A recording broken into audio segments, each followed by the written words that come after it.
welcome back to Foundations of Faith. My name is Rhett Williams. I'm a seminarian for the Diocese of Charleston. It's great to be back with you here on this Monday. Now, in our second episode, what we're going to focus on is hedonism. Now, many times I know you think hedonism and you think of something that, well, that's like old pagan myth, or what is that? But hedonism is really something that our society suffers from nowadays, and it really is the focus of pleasure, that everything that guides us is what has to do with pleasure and an avoidance of suffering. It's a negative view of suffering. So, many times, we're actually conditioned nowadays, everything that we watch, sitcoms, the books and novels that people read, the soap operas, movies, Hollywood, everything is conditioning us to see this pleasure as the overriding factor of everything that we do, that it's natural. And even to the point of someone tries to live, a virtuous or Christian life, that it raises an eyebrow society. Or why does that person not want to do that? You go to college and see these college movies, and the person who sets aside said, I'm not going to do that, or someone who's always a designated driver, it raises an eyebrow.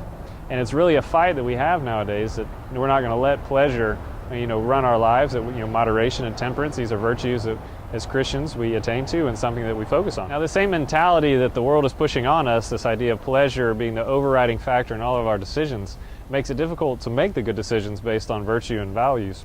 Now, many times we try and connect this to the idea of addiction. We kind of see that all of this is a way of us making these impromptu decisions of self-gratification, ways that bring us pleasure in the immediate instance. I'm going to do whatever I need to make myself feel good. And this in hedonism, there's no wonder why we see this idea of addiction rampant in our society. This idea of after it becomes a habit, I commit myself to this pleasure, whether it's alcohol or sex or drugs, whatever it is, and as that becomes a habit, then I want that immediate gratification in everything that I do. As it becomes a habit, then we have addiction. From addiction, we move on to the idea of suffering. So if I'm addicted to these different things and it makes sense, I crave it, it's what I want, then suffering has no place, it makes no sense. I'm a slave to these pleasures. So why would I suffer? What would be the point? And hedonism is something that totally takes suffering off to the side.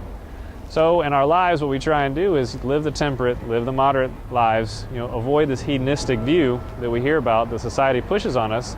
That way we can take suffering and make it redemptive. So whenever I reject something that is pleasurable, but that I know is going to cause me trouble in my life, then I can take that and offer it up and become a better person, and I will not be enslaved to anything that we hear about in the writings of St. Paul.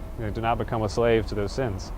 So that's our goal. Avoid hedonism, value suffering, offer it up, that we can become more like Christ in everyday lives. So, hope you enjoyed this episode. We'll look forward to seeing you next Monday.